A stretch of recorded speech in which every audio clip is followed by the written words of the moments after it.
10 minutes shattered a marriage built over 10 years. The text came in at 9:17 p.m. I'm outside. Just say the word. It wasn't meant for me. I know that because her phone was face down on the kitchen counter, vibrating like it was nervous too. And because when I picked it up without thinking, without permission, she walked in and went completely still. 10 minutes. That's all it took. 10 minutes to break a marriage that took 10 years to build. I used to believe betrayal was loud, explosive, something you'd see coming. But the truth crept in quietly. Missed calls she brushed off, late nights blamed on work, the way she started guarding her phone like it held a second heartbeat. First, I blamed myself. Maybe I'd grown boring, predictable. We'd been together since our 20s, built routines, inside jokes, a life that felt solid. I told myself love matures, it doesn't sparkle forever. But love also doesn't flinch when a notification lights up. She'd started stepping outside to take calls, smiling at texts she wouldn't share, saying my name less like it tasted different now. When I asked, she said I was imagining things, that I was tired, stressed. I wanted to believe her. God, I wanted to. That night, she said she'd be home late again. I made dinner anyway, muscle memory. The food went cold while I sat at the table, staring at the empty chair across from me, replaying 10 years of We're a Team in my head. She came in smelling like unfamiliar cologne and rain. Not rushed, not guilty, just distant. Then the phone buzzed. 10 minutes.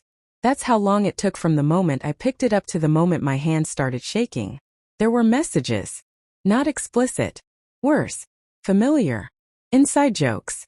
Complaints about me framed as sympathy. Plans disguised as coincidences. And one line that hollowed me out. I hate lying to him, but I can't stop thinking about you. I looked at her.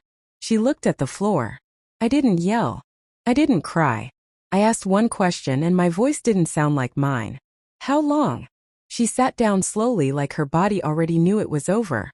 10 minutes, she said. Then corrected herself. 10 months. The room felt smaller. Every memory pressed in at once. Our wedding day, the way she used to fall asleep on my chest, the plans we made for a future that suddenly felt fraudulent. Did you love him? I asked. She hesitated. That pause hurt more than the answer. She said she didn't plan for it to happen, that it started with conversations, that she felt invisible, that it didn't mean she didn't love me. I almost laughed, because that's the cruelest part of betrayal. It comes wrapped in explanations that sound like apologies but feel like excuses. 10 minutes. That's how long she said they'd just been sitting outside sometimes, talking, deciding whether to cross the line. 10 minutes of indecision that erased a decade of certainty. I walked through the house that night touching things like they were evidence. Our photos, her shoes by the door, the dent in the couch where we always sat together. Everything looked the same. Nothing was. We didn't scream. We didn't throw things.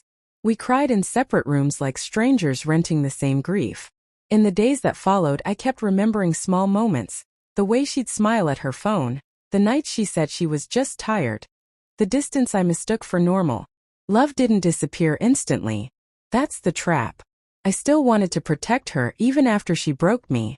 Still remembered the woman I married, not the one who learned how to lie. The confrontation came quietly. Coffee cups between us. Red eyes. Honest exhaustion. I told her trust doesn't break loudly. It fractures silently, and once it's gone, love bleeds out with it. She cried. She apologized. She said she'd end it. But I realized something in that moment. I would always wonder. And she would always remember choosing someone else even for 10 minutes. So I chose myself. Walking away didn't feel strong. It felt like grief with a spine. Like honoring the man I was before I doubted my own worth.